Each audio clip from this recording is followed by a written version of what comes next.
Hello, and welcome to the Pop Culture Junkie podcast. I'm Olivia, here as always with my fellow junkie, Shauna.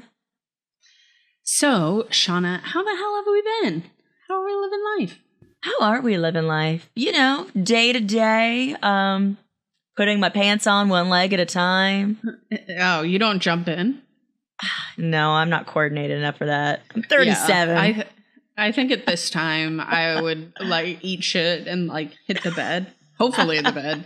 Not something harder. Have you done that before? You just put your pants on the ground and just hop perfectly into them? When I was younger, for sure.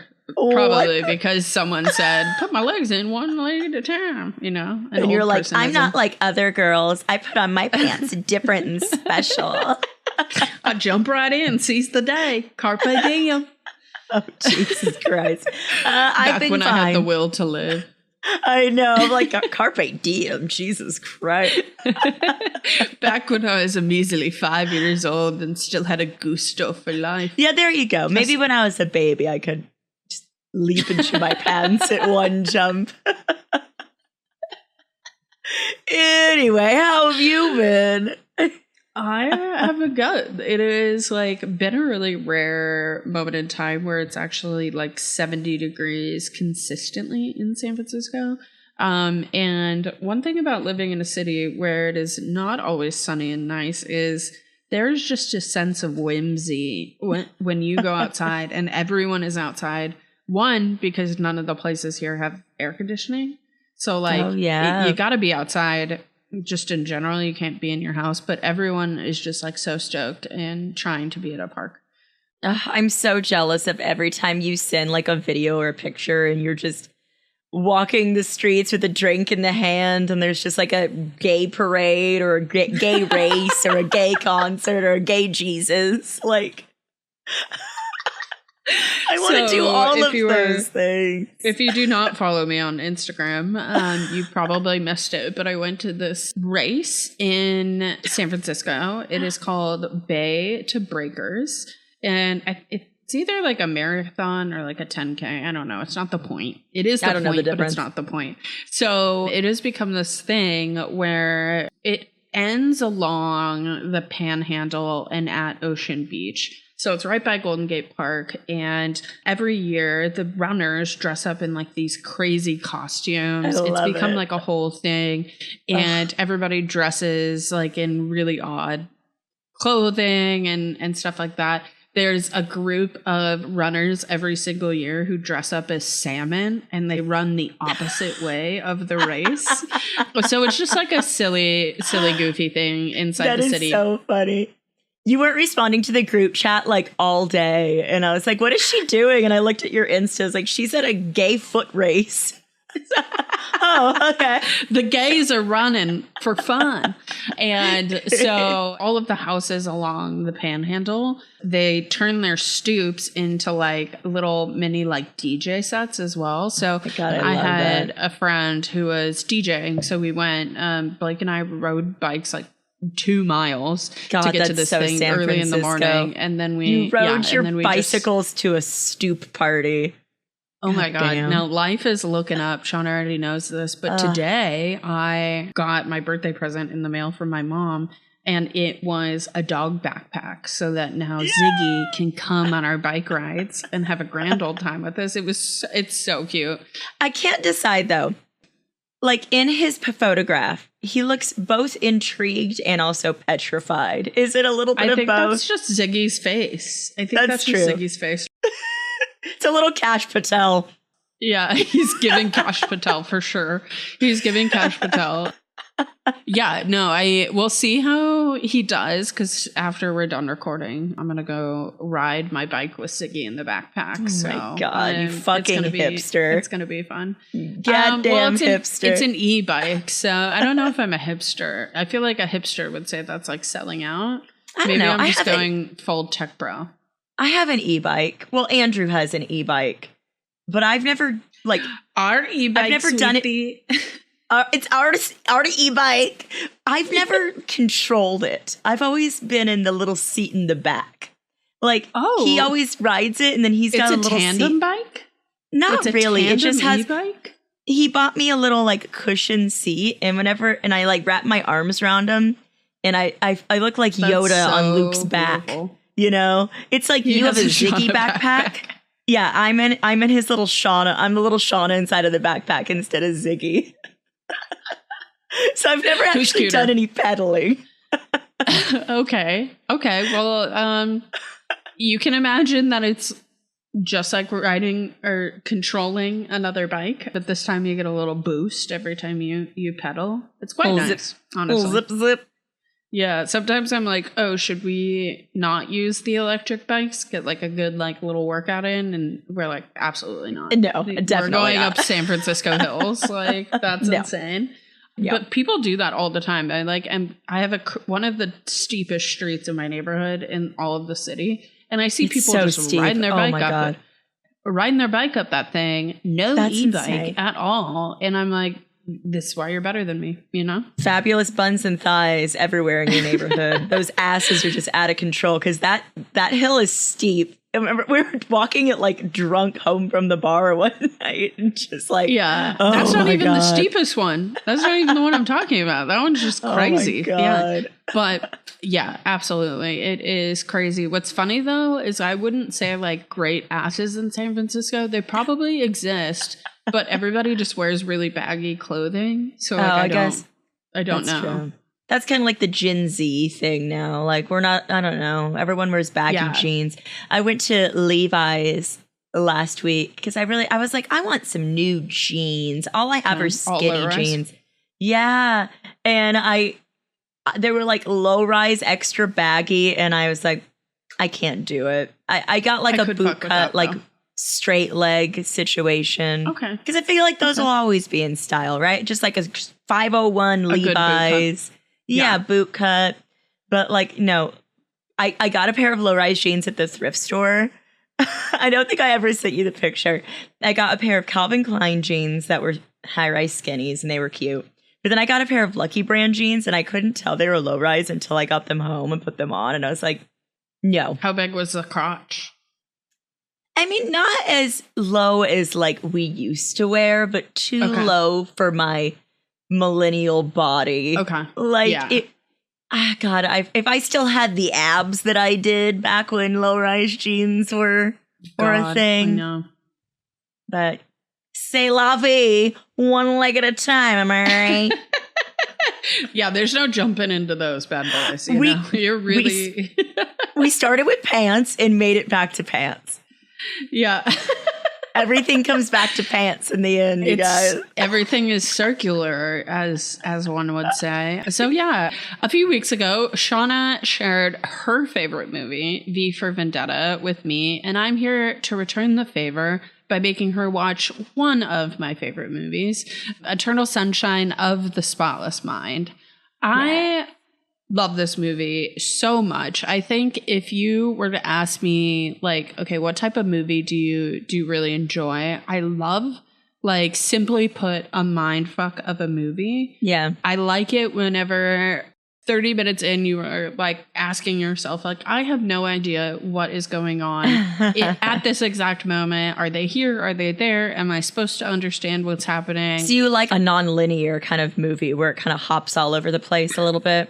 But makes sense in the end. Yeah. One of the movies that I really love, super, super fucked up to love this movie, Butterfly Effect. Really great. You don't really understand what's going on. Things are jumping around. Yeah, I love a nonlinear timeline in a movie. I also think that just in general, like something that is really going to like leave you thinking about it for days, sometimes even years on end, and just really gets into the psyche. Like, I think this movie came out in 2004. Back then, not as much of a problem now, but we're in such like an attention economy that I think when a movie can really just grab you, where you're like, oh, I can't look away. I need to really stay watching. Or else I'm going to miss something. Like, generally great. Also, I think this is such an iconic movie in general. We're going to talk about it at length. But Shauna, what was your experience prior to this with Eternal Sunshine of the Spotless Mind? I haven't seen it since it came out in 2004. Okay. Or maybe like, I I rented it from Blockbuster. Oh shit. That's how you know it's vintage. Yeah. And I love this movie too. I think Jim Carrey is so hot in this movie. Oh my God. We try not to talk about movies too much before like we record so you guys can really get our authentic thoughts. Yeah. So all Shauna sends me is, oh my God, Jim Carrey is so hot in this movie. I tend to think Jim Carrey is just hot anyway. Like, yeah, the first maybe Sonic not right now. Yeah, that's true. The first Sonic the Hedgehog movie, hot. Okay, he plays the bad guy in Sonic. Oh my God, I can't remember his name right now. And he's ridiculous looking in the second and third movie, but the first one, hot. I don't know. I'm probably very alone in this. Okay, it's the one that you're talking about where he has the curly little hipster mustache? Yeah, not Dr. Robotnik. Not with the stupid, huge one that he has in the cartoon. But like the little like hipster stash and like, yeah. Okay, yeah, fine as hell. I see it. Thank you. Thank you. The one where he's got the really big one. I don't see it, but yeah. No, don't see that one. Yeah. I love Kate Winslet. I mean, I was such a Titanic fangirl growing up, and then seeing her in such a different role from being in Titanic. Okay, yes. I feel like this movie was a step away for all of the actors from like what they were kind of typecast as and what we were used to seeing them in. Like Elijah Wood was right in Lord of the Rings time then, and I am a huge Lord of the Rings fan. I think this was actually his first movie post Lord of the Rings. Yeah, and seeing him be douchey, I was like, Frodo, what? No. Frodo, what are you doing to me? Frodo. Yeah, so what's really, really interesting is Jim Carrey had really just been kind of coming off of Ace Ventura, The Mask. He had already done The Truman Show. So like The Truman Show was really kind of this foyer into him taking more serious roles. I do think they're both kind of really interesting things to consider in him stepping away from comedy. But Kate Winslet as well took this movie because she was trying to get out of being typecast as the period drama girl. Yeah. So I do think it's really, really interesting. Out of all the actresses out there, like Kirsten Dunst never misses. Her entire movie career is just straight iconic films. And I think it's really, really interesting that she did this movie, Mark Ruffalo as well. Like just such an all-star cast. I forgot that Mark Ruffalo was in this movie. Like, because I haven't seen it in, 22 years? Jesus. Ugh, that hurts me. That hurts just a little bit. Yeah. So when I saw his name pop up in the opening credits, I was like, oh yeah, Mark Ruffalo's in this. Like, my guy. I've been saying since you said you wanted to watch this movie that I had to bring this up this episode. One of my favorite bands of all time, and one of your favorite bands, I know, Circa Survive, their debut album, Juturna, is based on Eternal Sunshine of the Spotless Mind. So apparently, if you listen to Juturna at the exact same time as you start the movie, it like coincides perfectly and lines up with the movie. Wow, and we should have done it. I know. They have a song called "Meet Me in Montauk," like that's like the closing song on the record. So good. Yeah, so definitely give that album a listen again if you haven't. And like there's so many things in it, little references to the movie that I'm gonna have to do a re-listen there. So I mean, like it's a 2004 like emo kid art bro culture like movie. It is just ultimately like such a cult classic. So it's directed by Michel Gondry and it's written by Charlie Kaufman and Michel Gondry and Pierre Bismuth. And Michel Gondry is actually really interesting. He is from a theater background, and if you've listened to like most of our episodes, Shauna and I are very big fans of movies with practical effects. And Michel Gondry actually is so anti-CGI or editing, things like that. He really likes in his productions. So when you see moments within this movie of the characters almost like faded out in the background to imply like your memory doesn't remember every detail. Those are actors behind a screen. Oh, that's all in-camera effects? Yes. Yeah. Those are all in-camera effects. And so there's a moment where Jim Carrey begins the process of having his mind erased, and Kate Winslet is running through their apartment. And that is not editing. That is actually Kate Winslet running into the bathroom, going out a trap door, and then moving into another part of the apartment. And what's super interesting is they talk about how intense Michel Gondry is as a director and things like that. So it is very, very interesting to know those things and rewatch it, where you're like, the only moment of CGI is when the car like drops. Yeah. Like everything's, they didn't actually drop a car. Did they lay on the ice? Yes. Yeah. So they're actually on the ice and it was actually broken next to them. Oh, that's hilarious. That's amazing. I feel like we just jumped straight in. So if you've never seen Eternal Sunshine of the Spotless Mind, it is a movie where Jim Carrey and Kate Winslet are in a relationship. We have Joel Barish and Clementine. And it is a movie about a couple whose relationship turns sour, and a couple undergoes a medical procedure to have each other erased from their memories forever. Yes. Well, Clementine does it first, and then Joel kind of stumbles upon the fact that she did this, which I think is like such an important thing to think about. Like he goes to the bookstore to visit her to like try to make up with her, and realizes she doesn't know who he is. And then realizes talking to his friends that she had this procedure done. Don't you think that would happen all the time?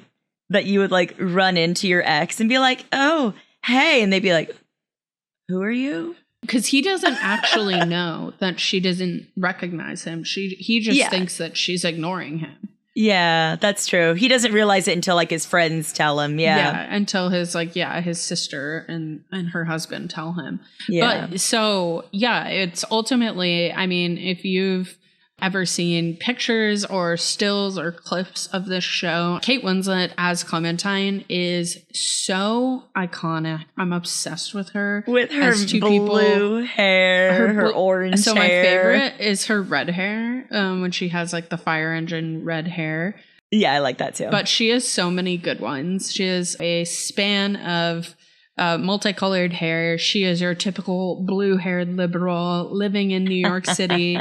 She might be the blueprint of blue-haired liberals, but she starts the movie and you look at her and you really think like, oh, this is just like a manic pixie dream girl. Exactly. She is weird. She's quirky. She has all of these things. But one thing that I really love about the writing of this film is it really subverts that and flips it on its head. And she actually has a really famous monologue that they show in the movie of like, I'm just a fucked up girl living in her own world. And then she says, wow, I really read you right then. Like you have this like sense of fourth wall breaking as well within their memories and their moments. And I would say Joel, Jim Carrey's character, is like this sad boy who isn't responsible for like his own actions and his own sadness. Like I think it's just really of the time.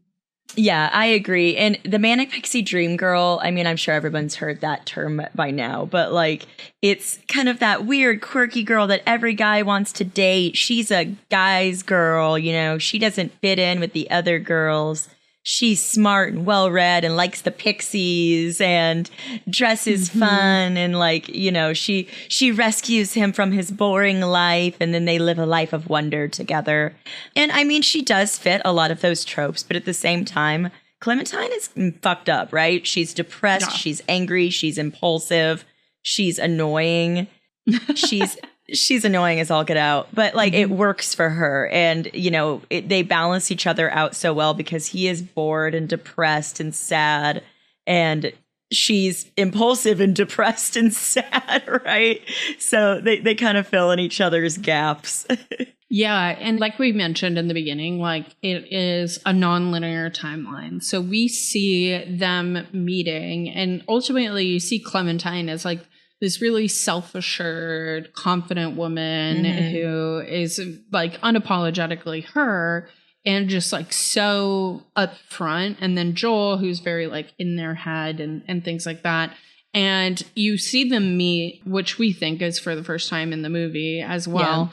Yeah. And then we start to go back through this like mind erasing process, and you start to see how imperfect their relationship was. You're watching their relationship backwards. So like it starts, it's while Joel is in bed with Mark Ruffalo and Elijah Wood erasing his memory, and then eventually Kirsten Dunst shows up to dance around in her underpants and complicate matters more.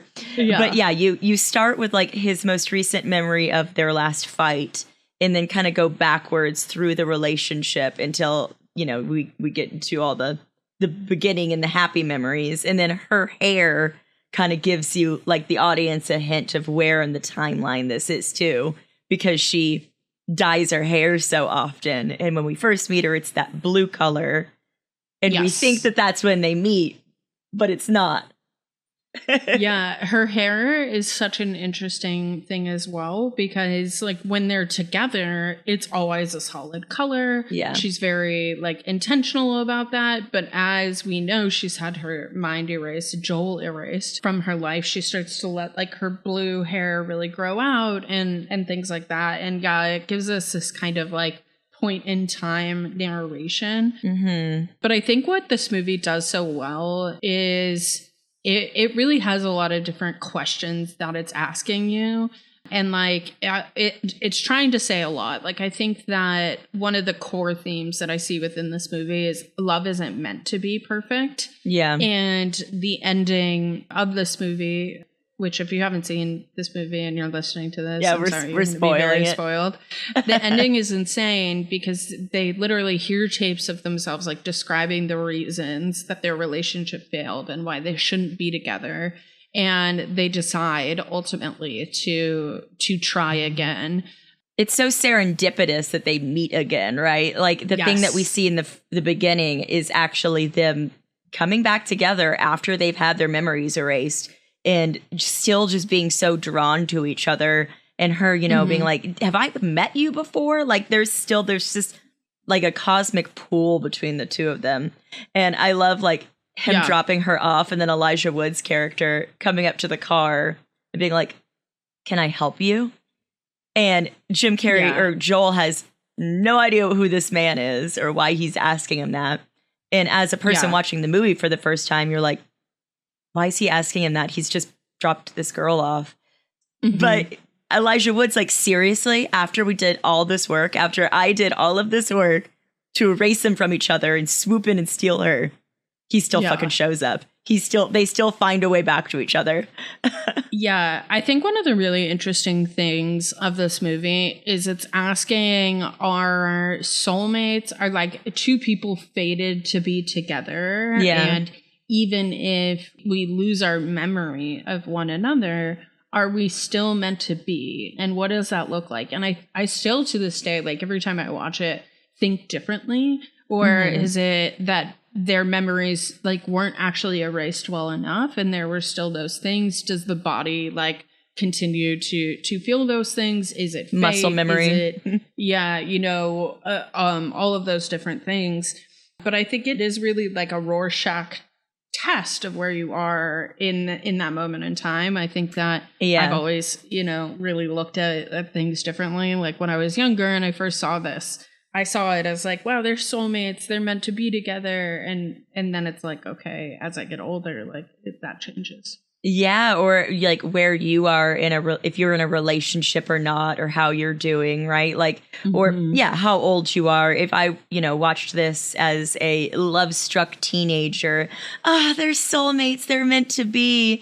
And now that I'm watching it as a 37-year-old woman who is deeply in love in a committed relationship, even I'm still just like, are they going to work out? I don't know if they're supposed, like, they annoy each other constantly. They fight constantly. And there has to be more to a relationship than just being in love and whimsy. You know, you got to put in the hard work. So, I don't know. Well, I think, like, ultimately, like, the movie is asking, can you remove pain without also like removing joy and intimacy and ultimately like who you are, right? So like my brother and I read this book. It's called The Midnight Library. Very, very good. And it's essentially like if you could go back to any point in time and start like pick up living your life as if you had made that decision or you didn't do this, would you be happy in that life? You don't get to like live from that moment on. You just drop into like the world where you are today. And would you be the same person? And I think I love that book so much because it really asks that question of like, are you who you are if you remove all of those bad things that happened to you? Like, I guess, would you, to this day, knowing where you are, go back and like erase the worst relationship you've been in?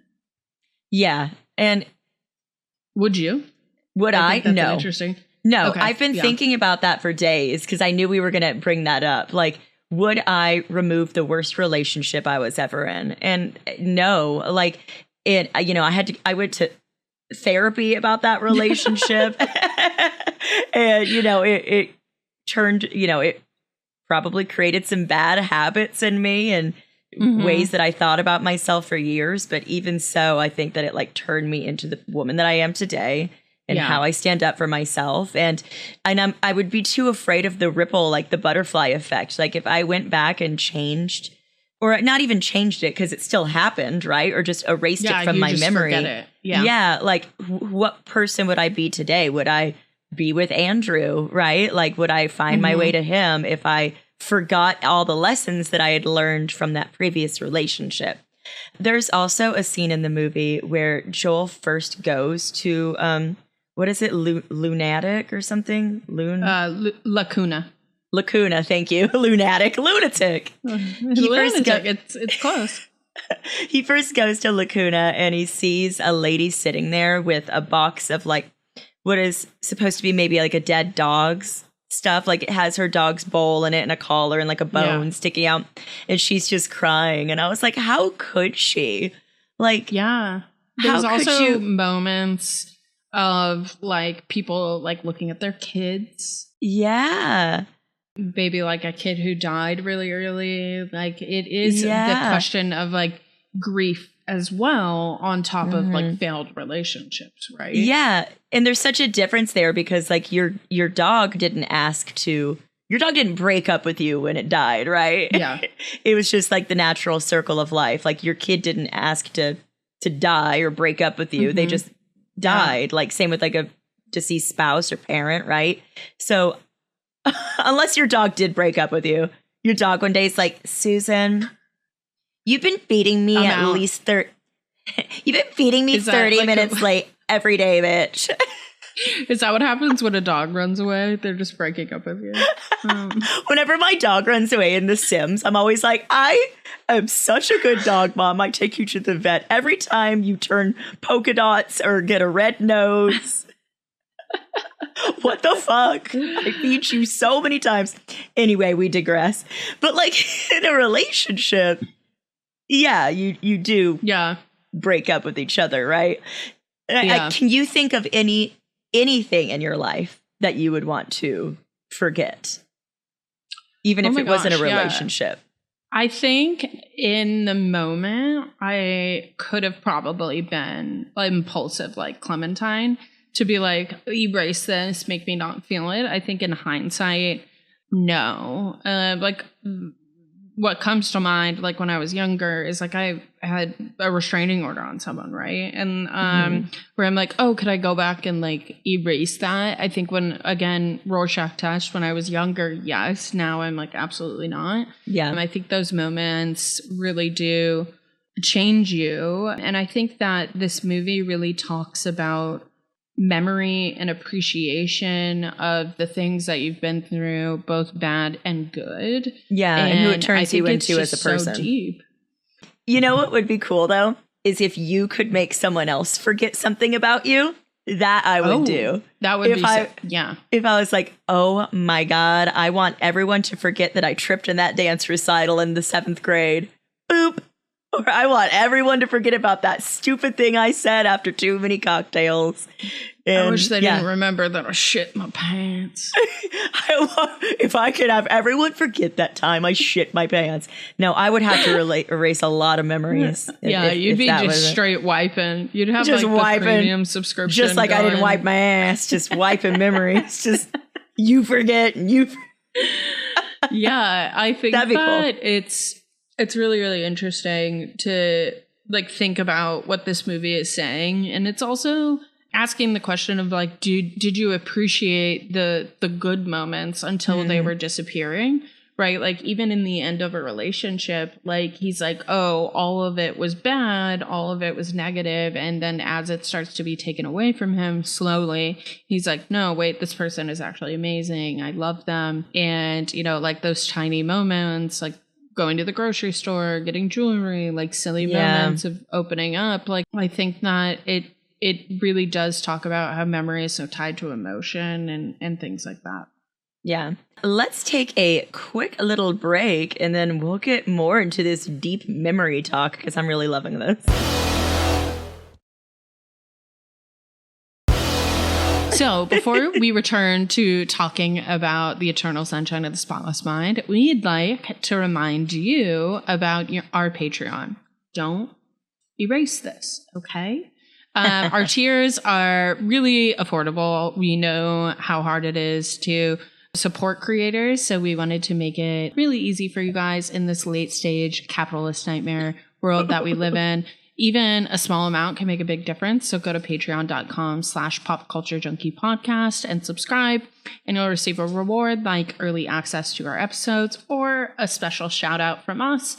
If you can't, always, you know, a subscribe or a rating really, really helps. So as we just yapped forever, let's get back into Eternal Sunshine of the Spotless Mind.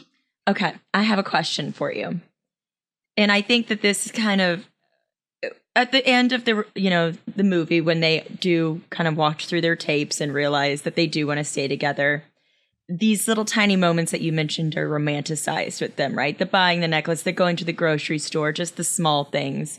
And I think that like when you break up with somebody or when you end a relationship or even a friendship, we can so often think back to like tiny little things and only focus on those and then be like, oh, but maybe we should get back together. We used to laugh together so much. Or maybe we should get back together. We loved that restaurant. We always had the best noodles there together, right? And just realize that just because happy memories does not equal compatibility and a relationship, right? Like I feel like I've had moments like that too, where I think back and I'm like, oh, I should call her. You know, we had so much fun during that trip to blah, blah, blah together. And then I'm like, wait, no. What, that friendship ended. She was so cool and she was a bridesmaid at my wedding. And then I'm like, no, that relationship fizzled out in time. And like, just because I have those happy memories doesn't mean I need to reconcile, right? Like, just because you have those happy memories, you know, that's a good thing. You can hold on to those, but it doesn't mean you need to reach back out to the person and reconcile. Does that make sense? Yeah, I completely agree. No, I think that's why this movie is so interesting, right? Yeah. Is it fate or is it a toxic pattern? And you being drawn to the same emotional dynamics that ultimately you have told yourself are not good for you, but you are going back in for. Like, is it destiny? Is it fate? Or is it comfortable, even though you've forgotten them? In this situation, like, I guess the question is, do you think Joel and Clementine are still together? No. Okay, yeah. No. What's really, really interesting is there is an alternate script ending that was written where in the original script of Eternal Sunshine of the Spotless Mind, you see Joel and Clementine well into their old age erasing each other frequently. Yeah, see, I feel like this is going to be a loop for them. They are going to find each other and erase each other over and over again because Clementine is so impulsive and in her emotions, right? And then Joel is going to get so hurt every time that he's going to do it too. Exactly. Yeah. That it's just, God, they're going to have major Alzheimer's by the end. Oh my God, like, yeah. He's like, They're does it just cause doing, brain like, damage? The procedure endless is whippets. brain damage. Yeah, they're just like taking whippets to the face every time they do this procedure. But you know, Kirsten Dunst's character is the secretary, and she's on the phone, and the lady, she's talking to somebody, and we don't hear the other side, and she's like, "Well, you can't do it 3 times in 1 month, ma'am." Yes, yeah. You have to wait until next month. I'm like, God damn, this woman is just making mistakes left and right. Like, well, I feel like it'd almost be addicting to like have that ability to erase pain, to erase negative emotion ultimately, because it's pain, it's anxiety, it's uncomfortableness. And is it like ultimately like a drug, right? Like it becomes addictive and you start to see these things. And is it better to never love, or to have loved and lost than have never loved at all? Yeah, and I think that's ultimately like what this movie really asks you. I was just thinking too, I feel like I'm high now. I'm like, would I? You're talking to me, you're high. If I knew I could erase the memory of something, would I take the risk and just do it and then erase the memory afterwards? But then I'm like, no, because you would still have to experience the consequences of people around you. Like, you know, like if I wanted to run through the streets naked and screaming, but then I'll just erase the memory. Like, yeah, I feel won't like be if embarrassed. I was the doctor doing those procedures, I'd be like, that'd be dangerous. I'd just be like trying to be like, yeah, get you a little brain damage right here. Literally, I'm like, so no, I can't just go and do something impulsive and then just erase it, because then the next day everyone's gonna be like, Shauna, you were insane yesterday. And I'd be like, what do you mean? I don't remember that. And ultimately in the movie, Kirsten Dunst, as we mentioned, is in this. And she's a secretary for Lacuna. And she's like kind of obsessed with the main doctor in this movie. He's so brilliant. Like she's definitely got like a crush on him. And she's like, oh, he's so smart. And he's like an old fuddy-duddy, you know? Yeah. He's nothing special. He's not like a hot silver fox. He's just an old dude. And so in this, like, you're kind of like, oh, she definitely like wants him, but she's hooking up with Mark Ruffalo's character. And throughout the course of Joel's procedure, we discovered that the doctor and her had actually been in a relationship together. Had an affair. Yes. And she asked him to erase her mind and continued working there. Which is so fucking stupid of him and the wife. If I were the wife, I would have been like, no way that bitch is still working there.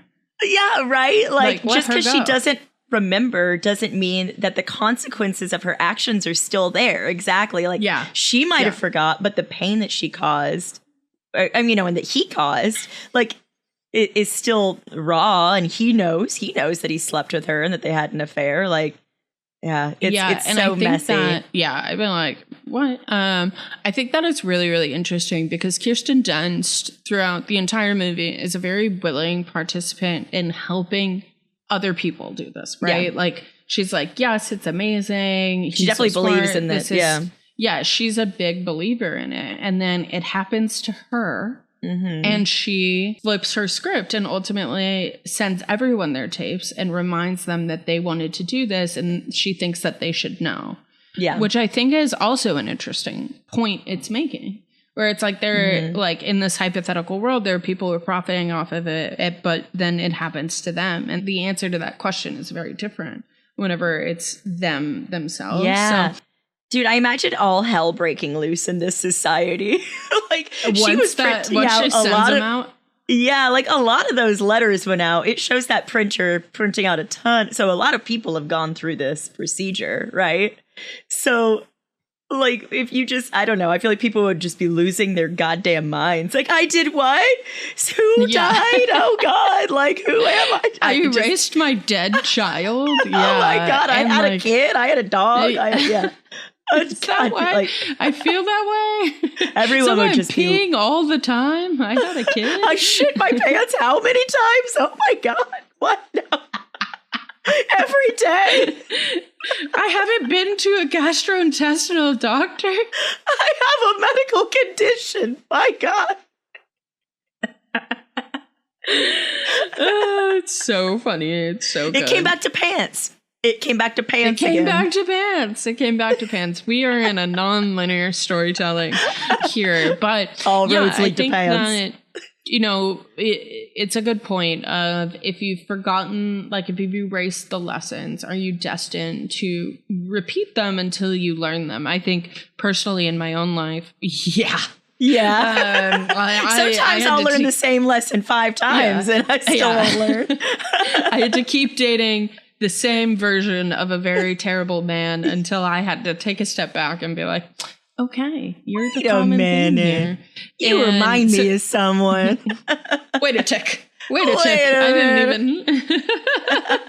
Yeah, and it wasn't until I took a step back and really looked at like the reality of those things and felt my way through my own responsibility in the demise of relationships as well, and how I was also a contributing factor. So yeah, I think that this movie is just so beautiful. It's so thought-provoking. And, you know, it is a script wildly of its time, but still holds up. I agree. It's definitely very like early 2000s hipster, along with like Garden State, you know? Yes. And I rented it at the Blockbuster, but it does still hold up. Like I, just watched it 2 nights ago or whatever. And I was like, I remember why I liked this movie so much.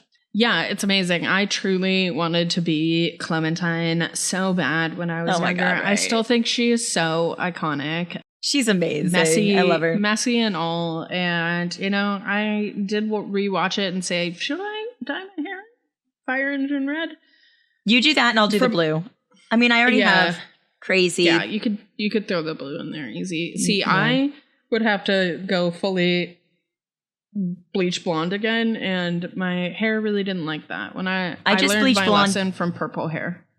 Yeah, I just bleached this little part. But I was already that's your bangs. That doesn't have to go all the way to past your shoulder blades. Your entire head would be expensive and time consuming. Maybe I'll just copy you and do money pieces. That'd be so cute. That do would it. Be cute. That would be cute. We should just keep copying each other. People already think we're sisters anyway. Yeah, Shauna dyed her bangs, so I dyed my hair as well. But yeah, I think that ultimately, like, I could keep talking about this movie forever.